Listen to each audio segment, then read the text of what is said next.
ever tried figuring out what you should be investing in and just had no idea where you should get started? Trying to find the right investment can ruin your life. You can potentially waste hours of your time and lose all of your money if you don't put your hard-earned cash in the right place. This video will show you the 3 best investments that anyone can make, how you can use each of these to minimize risk, and go over my 3-part system to figure out which investment is the best for you based on how much experience you have, and all you need to get started is just $20. So firstly, taking a look at the returns that you can make. Knowing how much money you can get or expect to receive from an investment is a very important skill, and it helps you to know where you should be focusing your time and attention. The very first thing that I invested in was an ETF that tracked the S&P 500. Now, at the time, I was reading a lot of investing books, particularly The Intelligent Investor, and I was also listening to a lot of the information that Warren Buffett was providing. He's one of the biggest investors in the world with a net worth of over $120 billion. And if he was always recommending this type of investment, I thought that I should give it a try. So this was in 2020, and I was just plowing all of my extra money that I had into the S&P 500. And basically what it is, it's just a collection of the 500 biggest companies in the American stock market. So think of brands like Disney, Coca-Cola, Amazon, Google, and the list goes on. Pretty much every major company that you can think of is listed in this index. Now, the returns you can get from this are on average 10% per year. Now, that's across a 10, 20, or 30 year period. It's not meaning that every single year you'll get exactly 10%. Some years it can do better. You might get 15, 20, or 25%, but other years it might just move sideways and do nothing at all, or it can also drop in value. Keep in mind, it can be better to be a bit more conservative with this investment and say that it goes up 8% per year because of variables like inflation. So 8% might not sound like much. So what does it actually mean? It just means that every 9 years, your money is going to double in value. So if we take a look at a practical example of this, if you started investing into the S&P 500 when you were 25 and continue to the age of 65, and if you put in $5,000 per year, at the end of it, you would have $1.29 million. In comparison to just saving that money in cash and stuffing it under your mattress, you'd only have $200,000. But there's one big problem with this. You have to wait 40 years to get a really big return.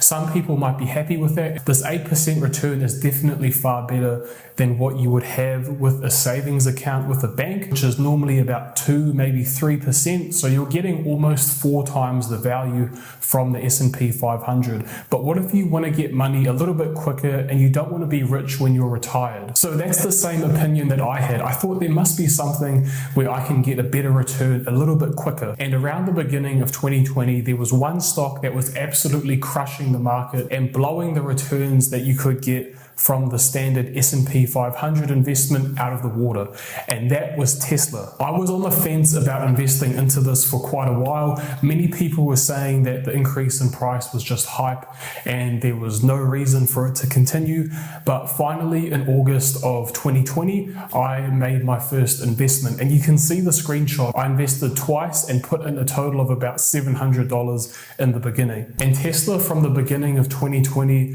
to the end of 2021, had an insane run. It went up over 1,100%. And at the same time that Tesla was having this great run, there was something else very special happening in the crypto market. At the beginning of 2020, Bitcoin was going to have a great performance and go up over 550%. But at the time, I made a really big mistake and I wasn't paying attention to the crypto market. All my attention was focused on stocks and specifically Tesla. I could have made a lot more money if I was more open open-minded and kept an eye out for other types of investments. So through the middle to end portion of 2020, I just put all of the spare cash I had into Tesla. I was selling out of other investments like Facebook and reinvesting all of that into Tesla stock. So I held Tesla for about a year. I sold at the end of August in 2021, and I had about a 65% return at the time. Personally, I was really happy with this. It was way better than the 8% return I was getting with the S&P 500. But after I sold Tesla, it went up 60%, and that still hurts to this day because that could have made a lot of money for me if I had held on. But you can't be mad if you make a 68% return. It's always going to be something positive. But now in 2024, Tesla hasn't really done too much since it's had the big run through 2020 and 2021. It's down about 50% since its peak, and it hasn't really picked up much since then. And that's always the thing when you buy into a really popular investment that has a lot of hype and interest around it. You don't know how long that run will last, and you don't know if you're going to buy at the middle, the bottom, the top, and you might buy it when it's peak and then it might drop straight away despite months or even a year prior to that it just consistently going up no matter what. So keep in mind that it is a good risk versus reward, but you do need to do your research, know what you're investing in, and don't just follow everyone because you think that they know what they're doing. You have to know as well personally that you're making a good investment and you understand where your money is going. So personally, I think that stocks are a great place to get started for anyone, and it's where I first got into the investing space. Once I moved out of the stock market, I got into property. So I sold all of my Tesla stock and everything I had in the S&P 500 to help pay for a deposit on my first home. Now, personally, when it comes to the return from a rental property, I personally haven't had the greatest run from it. I have to top up my rental for the insurance and the rates. So at the end of each week, I am not net positive on my rental property. And then there's also the costs of repair and maintenance, and also there were some renovations that had to be done to get the property up to scratch and ready to be rented out to someone. So on my end, I don't think that a rental property is the greatest place to start.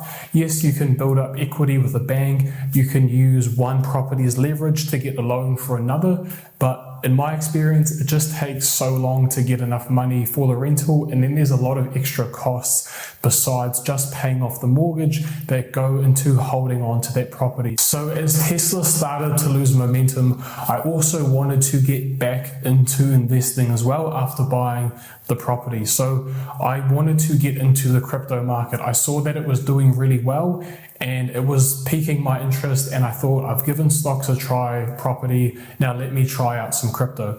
So the first investment that I made, I bought 6 Solana in September of 2021. So as I looked into crypto, I found out about something called the Bitcoin halving. And this is essentially where the mining reward for mining Bitcoin gets cut in half. Essentially, the supply is reduced and there's still a high demand, so the price of it goes up. So this happens every 4 years, and historically it always yields a really good return for crypto. That in turn has a really big pump or increase in price sometime after the halving cycle begins. And then because Bitcoin is the anchor for the crypto market, all other cryptocurrencies tend to have a really big jump in price. So this has been happening since 2012. At that time, Bitcoin was just worth about $12. 1 year later, after the halving cycle, it went up to $964. The second halving cycle happened in July of 2016. About a year and a half after that, Bitcoin went up over 2,800%, from $657 to over $19,000 at the end of that 1.5 year period. And then the third halving cycle in May of 2020, Bitcoin went up over 540% in about 10 to 12 months. And that is the halving cycle that I missed out on and I could have been a part of. But normally after these halving events, about 10 to 18 months following, then there's normally a 70 to 80% drop. So there's a huge run and then it crashes and loses most of its value. So the next halving cycle I saw was coming up in April of 2024. So in January of 2023, I made sure to double down on crypto and I bought about 60 Solana. And since that purchase, Bitcoin has gone up 260%. I haven't been able to hold on to all of that Solana that I initially bought, but I do have a fair bit of it still left over. So overall, crypto has given me the best return out of the 3 investment types. In terms of the S&P 500, a safe stock market investment, Tesla stock, property, crypto has been the winner for me. And crypto can be a really good place for Kiwis or anyone to get into investing. It doesn't take a lot of money to initially get started. A consumer research report looking at Kiwis' opinions into investing showed that 16% of Kiwis felt comfortable investing small amounts of money into real estate versus 58% felt confident into investing into cryptocurrency. This really shows that the general population is warming up to the idea of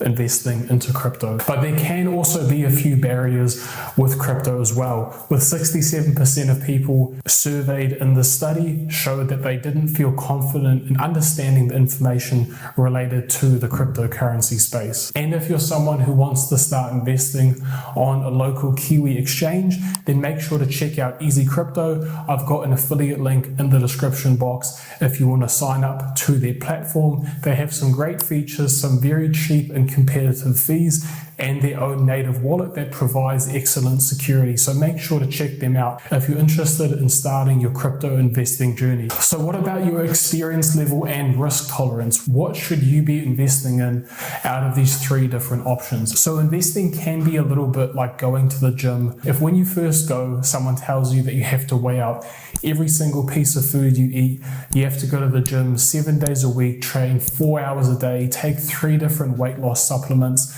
just to even get started, you wouldn't even be interested. You would just think that's far too much info, that's far too much effort on my end, I'm not even going to get started. Versus if someone just told you you had to go to the gym twice a week for 15 minutes and walk on the treadmill, and that's all you needed to do just to begin. If that was the case, everything would be nice and easy and you wouldn't really have a problem with getting into the gym. So investing can be quite similar to this. People can overcomplicate it. They can throw around lots of jargon terms like PE ratio, dollar cost averaging, ETF, index fund. So the most straightforward way to begin is typically with the S&P 500. It's a nice diversified index. It's safe. It gives you a consistent return. It's a little bit like walking on the treadmill twice a week for 15 minutes. It's going to be something reliable that's not complicated, and it's an easy place to begin. This is where you can just start with, say, $20 a week. Just put in a set amount every week into the S&P 500. Let that grow and compound over time. And as you get more confidence and more experience, you can start investing more money. You might start with $20, go to $50, $100, $200 per week, whatever you can afford, but just to get used to the process. Now, you're not going to become a millionaire overnight or make a huge return in a short space of time with this. It's going to grow and compound and be beneficial in the long run across decades, but that's the same way that walking on a treadmill twice a week isn't going to make you look like Arnie or a professional bodybuilder. Now, if you want to branch out with the stock market, going with a more popular type of investment that might have a lot of hype around it and can have a really good run is a nice way where you can branch out a bit more if you like. So in 2020, Tesla was the hot stock. Now it's Nvidia that's gone up about 700% in just 1 year. But with these, what goes up must come down. So think of these types of investments a little bit like the workout, where you're doing all the training hours at a time every single day per week. That might give you some good results. You might get stronger and bigger a bit quicker, but do that too long and you will get injured and you will likely get hurt and you'll just burn out. So same with these really high growth type stocks. They do have a really good run. They can be good for a while, but eventually they do tend to come down, and they come down pretty hard. They might lose 50% plus of their value. Crypto is a bit like this as well. If you do enough research and do things the right way and know when to invest in line with these halving cycles, it can increase your chances of having a good return, being able to make a profit, and being able to get out and sell without having a big drop in your portfolio. So all the info in this video can be completely useless if you don't know one important step. You have to actually know where to buy your investments from. You need to know the right platform that that won't charge you an arm and a leg in fees will have access to the best features and the best types of investments as well. Security is also massive. Some exchanges like FTX and Celsius have gone bankrupt. If you want to know the best place to actually buy these investments from, then make sure to check out this video on screen.